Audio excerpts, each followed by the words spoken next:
Like we could just expand so much faster, or it would just be easier. I mean, we were bound by server capacity, but it would be easier to launch new schools if we didn't have to have course catalogs for each school. And we just had this really long debate about what quality meant for us and the community that we wanted to establish and the culture of it. And, in retrospect, maybe it wouldn't have had a huge difference on how things played out. But it definitely kind of set this tone where there's a lot of kind of clean data on Facebook. You can rely on it. It feels like a college-specific thing, which was valuable early on for setting the culture, even though obviously since then we've grown beyond that. And, I think you guys in the projects that you work on, you're going to have a lot of similar questions, right? I mean, there's the famous 80-20 rule where, you get 80% of the benefit by doing 20% of the work.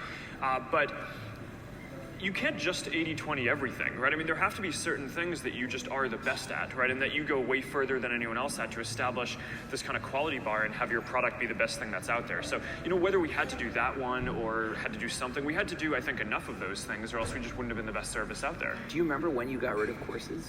When did you stop including course catalogs? I think probably when we expanded beyond colleges.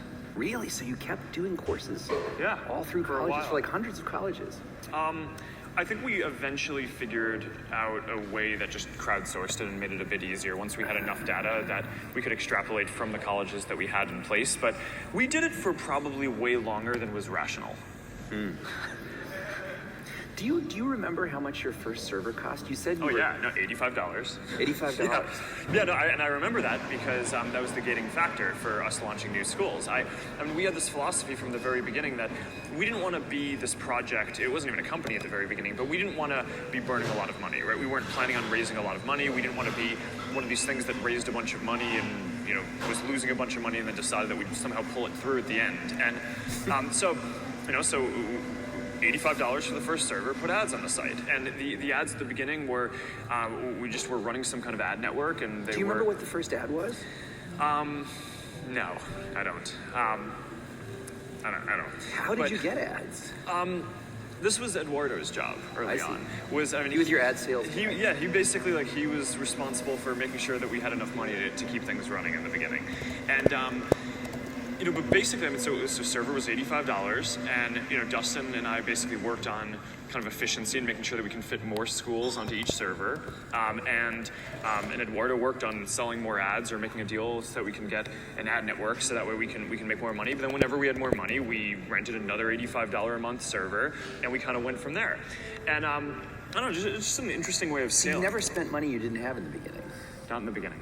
No, and then, even that was the constraint on your growth rate? How many new $85 you could get? Yeah, and it was actually good because, sometimes it's really nice to have the time to get your product to be awesome and deal with scaling problems. And one of the things that was interesting was, at the time, I don't know how many people remember this, but Friendster was the service that had massive scaling problems. Yeah. The idea was they grew quickly, and it was really hard for them to scale. And the fact that we could kind of go college by college and kind of optimize the service and make it more efficient and offer new features, but make sure that they worked, I think was really key. I mean, you're talking about people who had never built a company before. We'd never built any large-scale software or anything. So having that period where we could just bake it and people these days like to talk about how these services grow super quickly. And Facebook did grow quickly, but I think it took a year for us to get 1 million users. And we thought that was incredibly fast, but and I think it is, but it wasn't as quick as a lot of things grow today. And I think actually having that time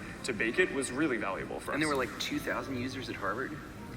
That's 500x in a year. That's pretty fast. Well, there are, I think, around 4,000 or 5,000 undergrads at Harvard. But I remember reading you got half of them. I mean, presumably you Well, no, there was 2/3 or 3/4 or something in the first 2 weeks. So, the thing that we found was that basically we'd open it up at a school, and within a couple of weeks, then the vast majority of the students would be on the service. Was there a school ever that you opened it and it didn't work? It didn't stick?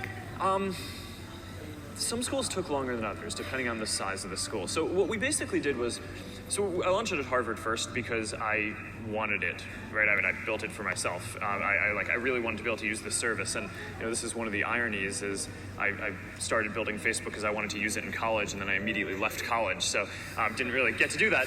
But just expand it to everybody else outside college. So it worked out.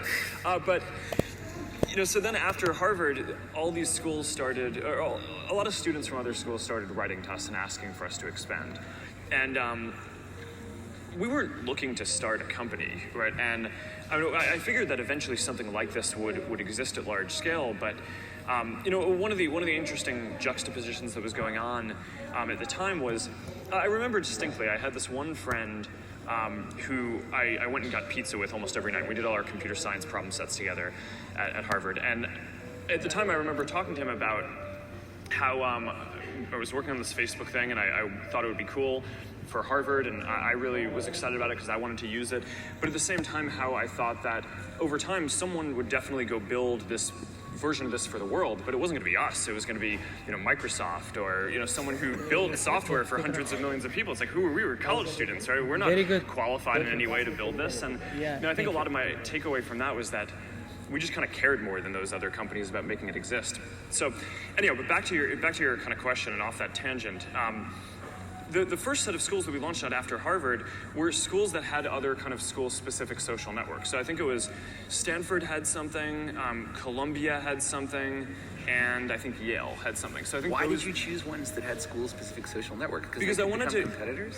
Well, I wanted to go to the schools that I thought would be the hardest for us to succeed at, because I knew that if we had a product that was better than everything else that other students were making at other colleges, then it would be worth investing in and putting time into. But I didn't want to just kind of get into a project where there would end up being this huge legacy of maintaining it if ultimately there were just going to be different things that were as good as it. So, and we thought that this was going to be good, and we launched it at it was Yale, Stanford, Columbia, and pretty quickly I think it just. So you felt probably that you could have just gone to some random school and it would have succeeded. You chose those because they had nascent competitors. Yeah, I think what we saw at those schools was people wanted to use something like this, right? So we just wanted to make sure that what we had was way better than anything else that was out there, worth putting time into. Do you think? I read in the Crimson article about when you first launched, hundreds of people sign up for new. Hundreds awesome. Sign up for new Facebook website. That is not the Onion. That is the Crimson. Sometimes hard to distinguish. Harvard students, huh? Okay, so do you think, though, they said in this article that the Harvard computer services people were working on a university-wide Facebook. Their problem was they couldn't figure out how to restrict information enough, right? Do you think if that had already existed, if you had been a couple of years younger and you had come to Harvard and this already existed, do you think you would have ever started Facebook? I don't know. There's this trend that I was talking about before where each year people share more and more, right? So I think that you can kind of map out at any given point, I think you can look at the internet and say, okay, there's enough sharing to support certain products, right? So Wikipedia came really before Facebook because there was a smaller amount of sharing could support information about all the public entities in the world, right? But in order to have enough sharing to support some basic information so you can look up anyone and find some interesting stuff about them, then that required more sharing. So we had to be further along this curve.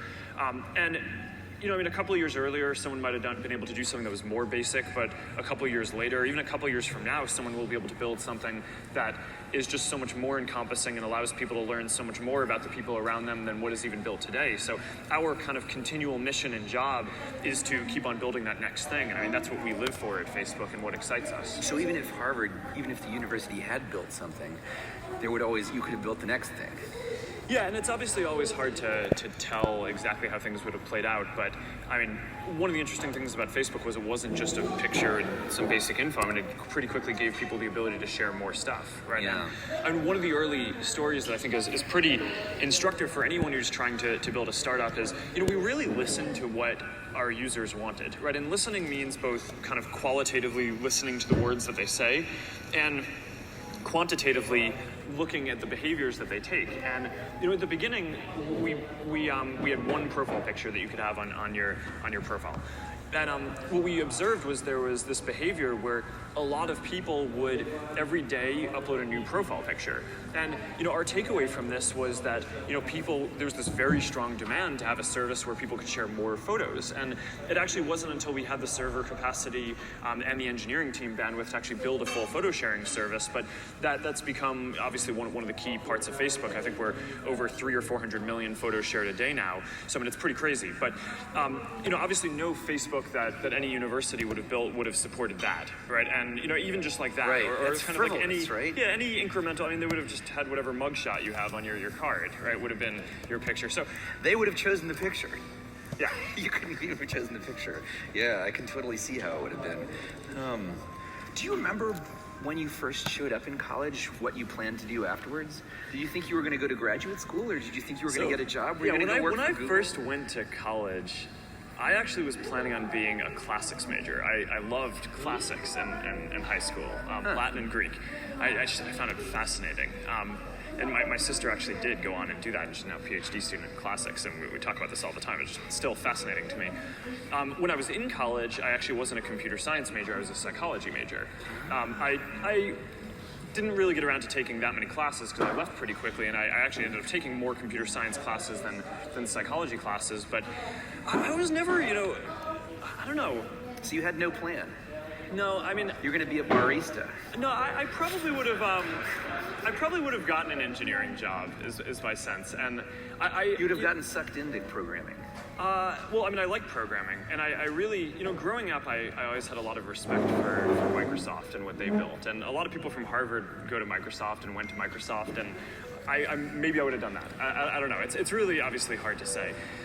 Later, I made this bet with my sister, Donna, the classics PhD who I was talking about before, who I bet her when I was starting college before she was that, or she bet me that she would finish college before me. And I was like, all right, I'll take that bet. It's like I have a 2-year head start. I don't know. And then after when I dropped out, I was talking to my mom, and she's like, yeah, no, I always knew you would drop out of college. I was like, oh, thanks, Mom. So, did they mean I don't know. Who knows? That you would zoom out of the top or fall out of the bottom? I never asked. Maybe I should. Do you think your parents knew that you would always run your own show? Because sometimes if you ask them, I think they'd probably say yes. But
option value and flexibility.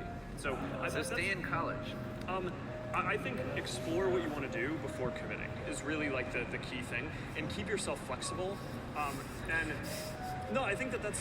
I agree. Yeah, but I think you can definitely do that within the framework of a company. But I think you have to be wary about starting a company too rigidly because you're going to change what you do. I mean, people talk about pivots all the time as if it's like your thing didn't work, so you pivoted. Facebook pivoted many times. It's just that, you know, we were college, and then we were not college, and then we were just a website, and then we were a platform, right? And you're going to change what you do, right? And all your pivots sure are, there's another word for the kind of pivots you were talking about, expansions. Well, right?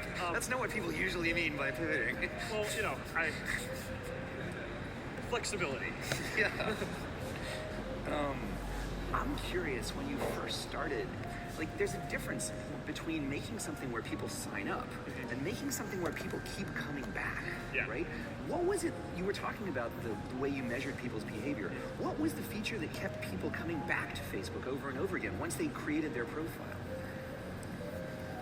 I mean, I think it really just gets down to what makes humans human, right? I mean, this comes back to my studying psychology and all that, but I mean, the human brain is kind of uniquely wired to process things about people, right? It's like when I look out, I see faces. I don't see, you know, chairs or the room around people. It's like we're hardwired to think about people. I mean, there are whole parts of, you know, the visual cortex that just process the slightest kind of micro movements of your face to process emotion. I mean, this is like what people are and what fascinates them, and it's how we process the world. Actually, I heard this study recently that I think is interesting, which is that most humans, if you take an MRI when they're dreaming, they dream about social interactions, and humans are the only animal that does that.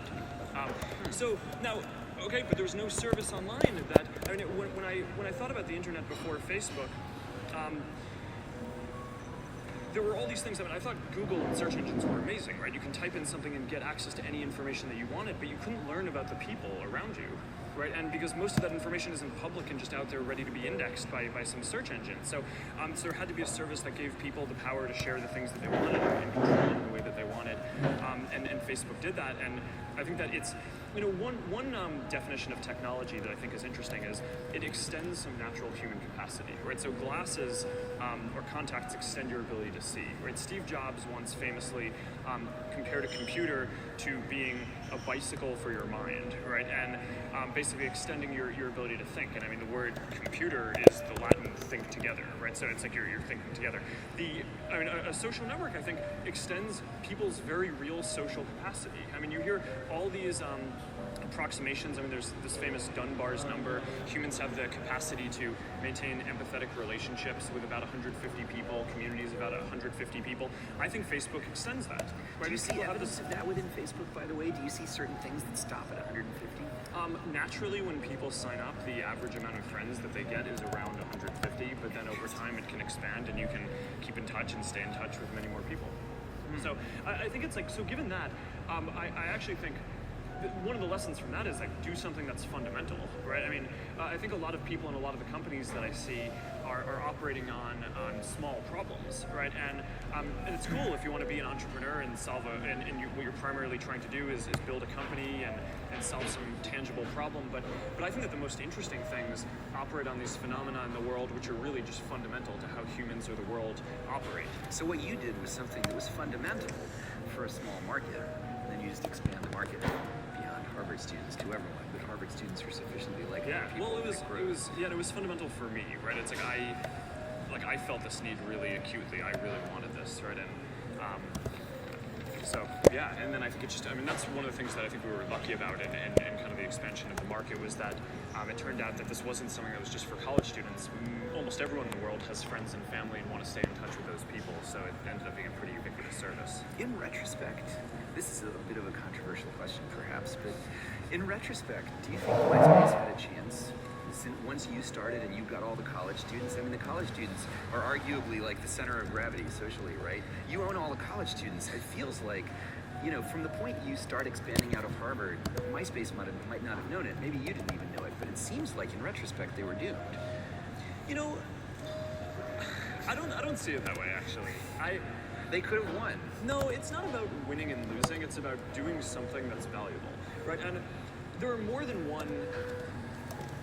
More than one social network? Not really. There are many. I mean, my view of the world is that almost every product in category is going to get transformed and reimagined to be social. So there were things that MySpace did that Facebook has never done. You know, MySpace I think was a much better service early on for meeting new people, right? Facebook was never primarily about meeting new people. It was about staying connected with the people that you knew and kind of mapping out the real relationships that existed. Now, I think part of the issue is that they saw us growing and they felt threatened by that and tried to copy what we were doing. And that's like, you're never going to win that way, right? I mean, I think of all these interesting social services and apps that are getting built today. I mean, think about all the new apps that you guys install on your phones. There are so many interesting things, and 8 out of the top 10 iOS apps plug into Facebook. 50% of the top 400 apps plug into Facebook. They're all kind of socially integrated in these ways, but companies that are getting started now that are just trying to copy the stuff that the other companies are doing just aren't successful. By the way, how are we doing for time? Is there anybody in charge of time? 12:27. What time do we start? All right. A few more minutes. All right. We'll ask you a few more questions. So do you think MySpace could have survived if they had gone off into some marginal territory, like hunter-gatherers displaced by fearsome No. I think that there is a real value in the world. People have a fundamental need, I think, to stay connected with the people they know, and I think people have many fundamental needs to meet new people and expand their horizons as well. And that's never been the primary problem that Facebook is trying to solve, and I think it's something that we can do. It's something that someone else could do using our platform, or that someone else could do building it independently. And I never bought the music thing for MySpace, so I mean they kind of always say that they were a music service. I'm not sure. Why did they do that? I don't know. You have to ask them.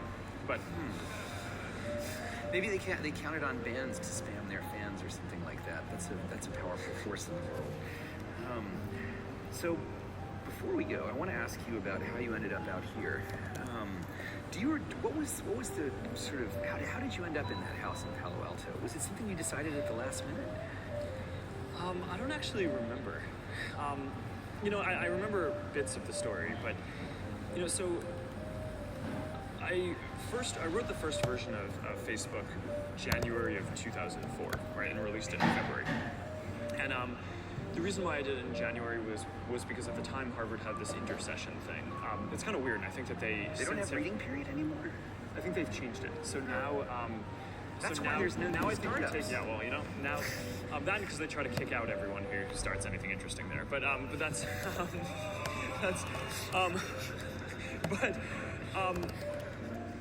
I think that they're actually trying to change that.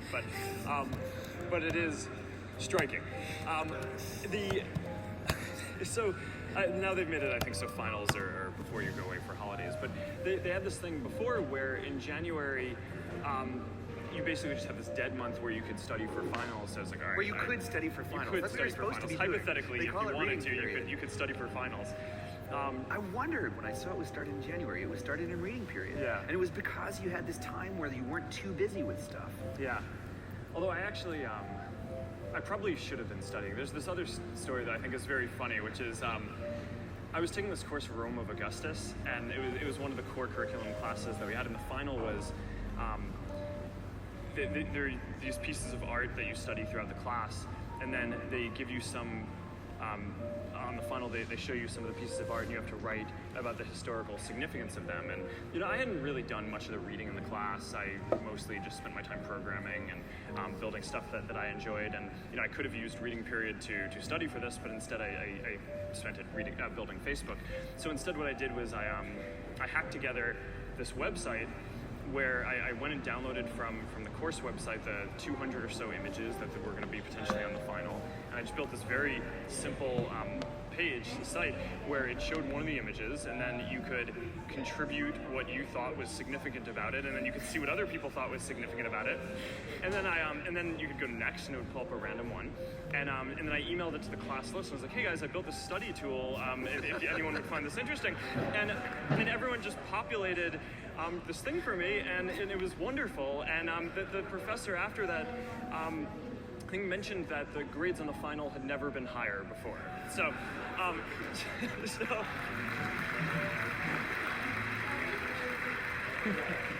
So you crowdsourced studying, so you could work on Facebook. A lot of interesting social dynamics that you can apply to almost any category that you choose to build for. But yeah, so I built the first version in January. Some of the time I was at Harvard, supposed to be studying. I actually went and visited a couple of friends, one who was at Stanford and one who was out at Caltech. And at the time, I'd never really been out to California before. And you went in January. In January. And what did you think? The weather was pretty nice, I right? remember, coming in to I flew into SFO and was driving down 101, and I saw these buildings for all these companies. Like, wow, this is like where these technology companies come from. This is amazing. And then I was just like, oh, the weather also is awesome. And I remember I had been at Harvard for freshman year, and then I stayed there for the summer, and then sophomore year. So by the time that sophomore summer kind of came around, my friends and I were just like, okay, well, let's go somewhere else, right? And let's rent a place in California. So we decided to get a place in Palo Alto, and the idea at the time wasn't that we're not thinking about moving to California or dropping out. The actual thought that was in our mind was, it'll be neat to be around some of these other great companies that are getting built. One day, maybe we'll find something that we'll build a company out of, but surely this isn't it. And so we went out to California, and I remember this conversation where one day Dustin pulled me aside and was like, we're getting to have a lot of users, and we have an increasing number of servers. We have no ops guy, right? So we're the ops guy, and this was before kind of EC2, right? So you didn't have to. So you had to do more to manage your own servers at that point. And she's like, this is really hard. I don't think that we can do this and take a full course load. So Harvard has this policy where you can take as much time as you want off from school. So why don't we just take one term off and then just try to get it under control and build the tool.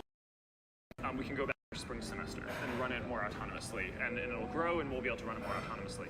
So we did that, and of course we raised money from Peter Thiel, but we told him the plan, right, and kind of explained what. You told him you might go back to school. Yeah, and I think he didn't believe us, but. You knew what network my effects life could is just do. this long history of people thinking I was going to drop out well before I did. But so then, spring term came along, and we hadn't quite built the tooling and automation, so let's take another term off. And then finally, at some point, we just figured that we were out there. But by then, we had millions of users. So you didn't definitely decide not to go back to school until you had millions of users. Oh yeah. Wow. Hey, I think I could still go back. Harvard has this policy where you can go back for as long as you want. Whatever their policy was, I'm sure they would bend the rules in your case. All right, are we done? Are we over? Is there anybody watching the time? Well, we can't. Well, I have to go to.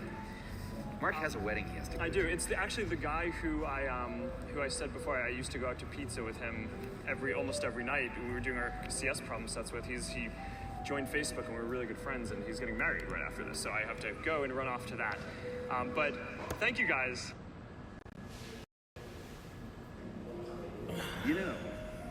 I came out here earlier and they didn't clap as loud, so it's pretty obvious why they were clapping loud this time. That was for you. All right. I don't have any songs for you. I just came in a few minutes ago, and Jack was here playing a song. Like, what's going on in here? It's he can pull that off. I can't. Maybe next year. So I know it's probably hard to remember what it was like way back in the beginnings of Facebook. But that's where these guys are, in the beginnings. So I'm going to ask you questions about the early years, right? Which also have the advantage that you don't have to worry about saying bad things as a public company, because we're just talking about ancient history, right? So I wonder if you remember when you sat down to write Facebook during that reading period, what was the first thing you wrote? Like when you had enough code to test something to see if it worked, what was it? What did you test?